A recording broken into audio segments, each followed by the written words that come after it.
إن الحمد لله نحمده ونستعينه ونستغفره ونعوذ بالله من شرور أنفسنا ومن سيئات أعمالنا من يهد الله فلا مضل له ومن يضلله فلا هادي له أشهد أن لا إله إلا الله وحده لا شريك له وأشهد أن محمدا عبده ورسوله لا نبي بعده اللهم صل وسلم وبارك على نبينا محمد وعلى آله وصحبه أجمعين أما بعد قال الله تعالى في كتابه العزيز الكريم أعوذ بالله من الشيطان الرجيم بسم الله الرحمن الرحيم يا أيها الذين آمنوا اتقوا الله ولتنظر نفس ما قدمت لغد واتقوا الله إن الله خبير بما تعملون صدق الله العظيم فيا أيها الحاضرون أوصيكم وإياي بتقوى الله فقد فاز المتقون. Hadirin sidang jamaah salat Jumat yang dimuliakan oleh Allah Subhanahu wa taala. Allah Subhanahu wa taala telah menciptakan makhluk mulianya kita umat manusia ini, dan kita adalah ciptaan terbaik Allah Subhanahu wa taala di samping ciptaan-ciptaan Allah yang lain. Walaqad karramna bani Adam, bahkan Allah muliakan bani Adam itu. Hadirin yang dimuliakan oleh Allah, kehebatan ciptaan Allah manusia ini Allah lengkapi dengan perangkat kerasnya berupa jasad ini, dan juga perangkat lunaknya hati dan akal fikiran kita. Kedua-duanya anugerah yang luar biasa yang Allah berikan kepada kita, yang harus kita jaga sebaik-baiknya agar ciptaan Allah ini betul-betul berfungsi sesuai yang Allah kehendaki untuk kita.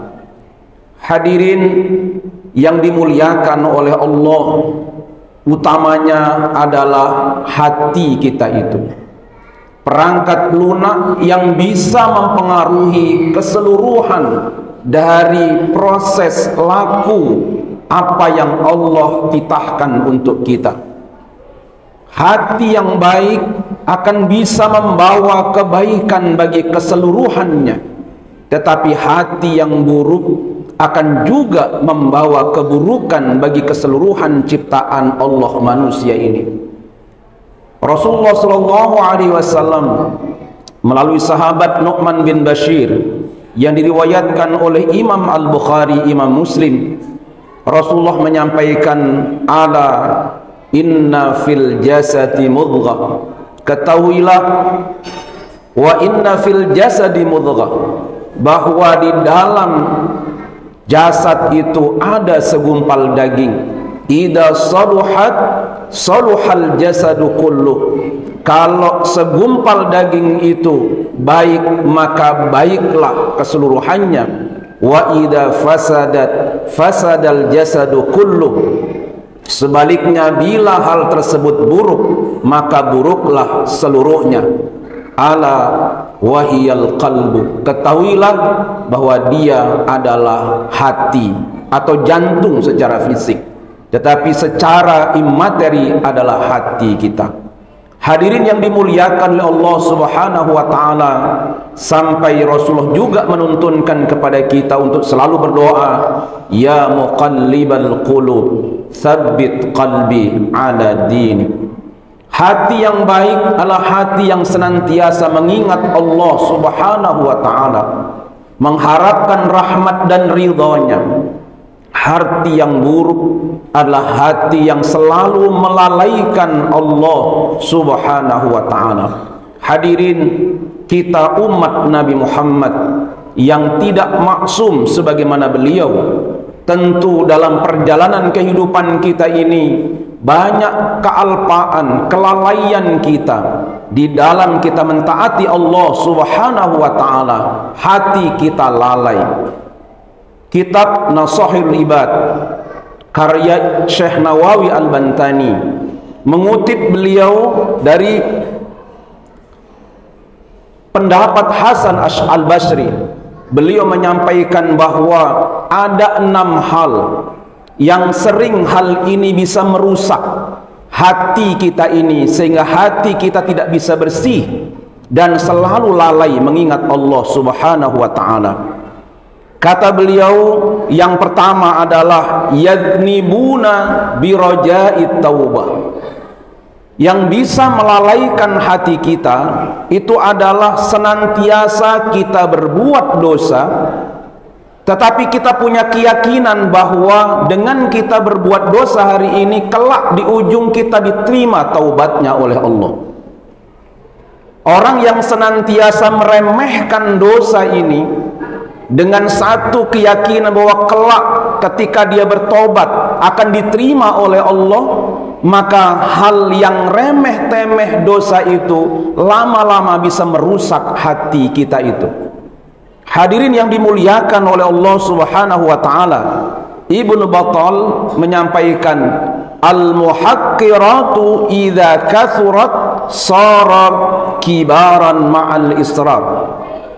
Al-muhaqqiratu idza kathurat, perbuatan-perbuatan yang remeh-temeh, perbuatan dosa itu kalau dilakukan secara terus-menerus, sarat kibaran, akan menjadi besar, ma'al israr, bahkan bila hal tersebut yang remeh-temeh itu kita lakukan secara terus-menerus. Yang kedua, kata Hasan Al-Basri adalah wa yata'allamuna al-ilma wa la ya'madun.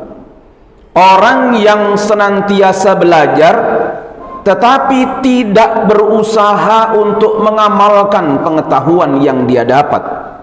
Hadirin yang dimuliakan oleh Allah, Malik bin Dinar di dalam kitab Hiyatul Auliya, beliau menyampaikan, man talabal ilma lil amal, barang siapa yang menuntut ilmu untuk diamalkan, waffaqahullah, maka Allah akan senantiasa memberikan taufik kepadanya. Wa man talabal ilma li ghairil amal yazdadu bil ilmi fakhran. Orang yang belajar tetapi dengan niatan untuk tidak diamalkan ilmu yang dipelajari itu, tidaklah ilmu itu bertambah kecuali hanya akan bertambah kebanggaan dan kesombongannya. Hadirin yang dimuliakan oleh Allah, yang ketiga, kata Hasan Al-Basri, yang ini bisa merusak hati kita lambat laun, terus menerus bila kita lakukan, adalah wa idza amilu la yukhlisun. Setiap kita beramal tidak pernah ada niatan ikhlas karena Allah. Maka orang yang beramal tidak karena Allah Subhanahu wa ta'ala, lama-kelamaan hatinya pasti akan mati. Yang ada adalah riya. Bahasa anak sekarang mungkin pansos semata ketika dia melakukan segala amal apapun, termasuk mungkin amal itu amal baik. Hadirin yang dimuliakan oleh Allah, yang keempat, wa ya'kuluna rizqallah wa la yashkurun. Tiap saat kita ini memakan, memanfaatkan rizki Allah Subhanahu wa ta'ala, tetapi kita tidak pernah bisa mensyukurinya. Hadirin yang dimuliakan oleh Allah, apa yang Allah berikan kepada kita, mungkin dalam pandangan kita kecil atau besar, karena hakikatnya nikmat Allah itu besar, tetapi kadang-kadang kita memandang nikmat Allah yang kita terima, rizki itu tidak besar, maka syukuri yang menurut kita tidak besar itu. Karena kata Nu'man bin Bashir, man lam yashkuril qalil lam yashkuril kathir. Siapa saja yang tidak bisa mensyukuri nikmat Allah yang sedikit, maka pasti dia tidak bisa mensyukuri nikmat Allah yang banyak. Karena yang sedikit saja kita tidak mau bersyukur, apalagi jika nikmat Allah itu banyak kepada kita. Yang kelima, wa ma yardawna biqasmatillah. Orang yang selalu tidak merasa puas dengan apa yang dibagikan oleh Allah kepada kita. Hadirin yang dimuliakan oleh Allah Subhanahu wa taala, ketamakan ini adalah penyakit yang luar biasa berbahaya, karena bisa merugikan diri dia, tetapi juga bisa berakibat merugikan banyak orang. Kita mungkin di hari-hari ini disuguhi oleh informasi-informasi, baik di media cetak maupun di media online, tentang sekelompok orang yang begitu rakusnya ingin menguasai, mendapatkan sesuatu yang lebih, bahkan dengan cara-cara yang tidak terhormat, perampasan dan lain sebagainya. Itu karena ketamakan yang luar biasa. Al-qana'atu kanzun la yafna, kata Rasulullah dalam hadis riwayat Imam At-Tabrani. Qana'ah merupakan kekayaan yang tidak pernah musnah.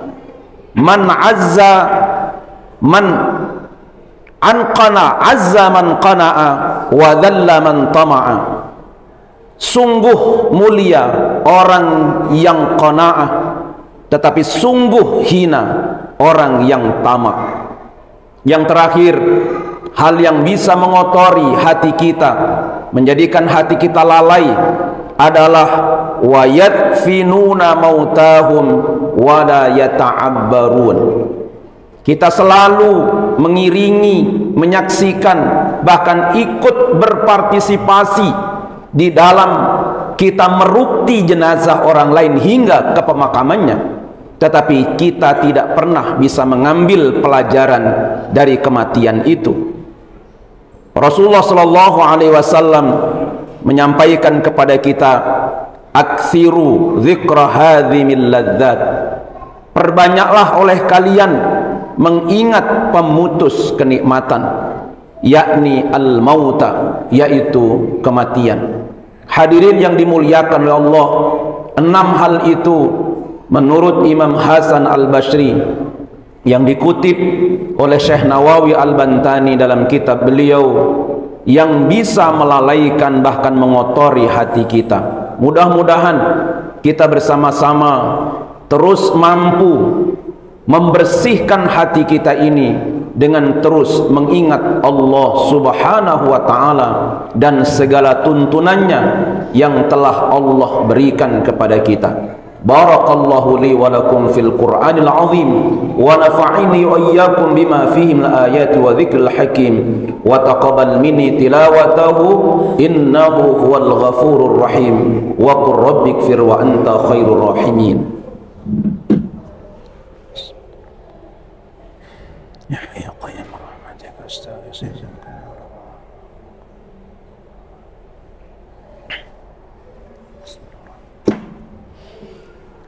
Alhamdulillahilladzi hadana lihada wa ma kunna linahtadiya laula an hadanallah. Ashhadu an la ilaha illallah wahdahu la syarika lah wa ashhadu anna Muhammadan abduhu wa rasuluhu la nabiyya ba'dah. Allahumma salli wa sallim wa barik ala nabiyyina Muhammadin wa ala alihi wa sahbihi ajma'in, amma ba'du. Qala Allah ta'ala fi kitabihil azizil karim, a'udhu billahi minasy syaithanir rajim. Ya ayyuhalladzina amanu taqullaha haqqa tuqatih wa la tamutunna illa wa antum muslimun. hadirin sidang jamaah salat Jumat yang dimuliakan oleh Allah Subhanahu wa taala. Hati kita menentukan seluruh perjalanan kehidupan kita sampai kelak kita dipanggil oleh Allah Subhanahu wa taala. Pada saatnya nanti, yang akan selamat adalah mereka yang membawa hati yang bersih, sebagaimana Al-Quran memaparkan doa Nabiullah Ibrahim alaihissalam, wala tuhzini yawma yub'atsun. Ya Allah, jangan engkau hinakan saya di hari kebangkitan nanti, yauma la yanfa'u malun wala banun, di mana pada saat itu harta tidak lagi bermanfaat, bahkan generasi-generasi unggul kita pun juga mungkin tidak lagi bermanfaat, illa man atallahu biqalbin salim, kecuali siapa yang datang kepada engkau dengan membawa hati yang bersih. Mudah-mudahan ini bisa menjadi bahan renungan buat kita untuk bekal perjalanan mingguan kita, sampai kemudian kita ketemu dengan nasihat minggu yang akan datang. Mudah-mudahan Allah berikan kita panjang umur, Allah berikan kita sehat, Allah berikan kita kecukupan rizki. Mari bersama-sama kita berdoa untuk menutup khutbah pada khutbah yang kedua ini. Innallaha wa malaikatahu yusalluna 'alan nabi ya ayyuhalladzina amanu sallu 'alaihi wa sallimu taslima. Allahumma ighfir lil muslimina wal muslimat wal mu'minina wal mu'minat al ahya'i minhum wal amwat innaka sami'un qaribun mujibud da'wat ya qadiyal hajat. Rabbana zalamna anfusana wa illam taghfir lana wa tarhamna lanakunanna minal khasirin. La ilaha illa anta subhanaka inni kuntu minadh dhalimin. Rabbana atina fid dunya hasanah wa fil akhirati hasanah wa qina adzaban nar. Subhana rabbika rabbil izzati amma yasifun wa salamun 'alal mursalin walhamdulillahi rabbil alamin. Wa la dzikrullahi akbar.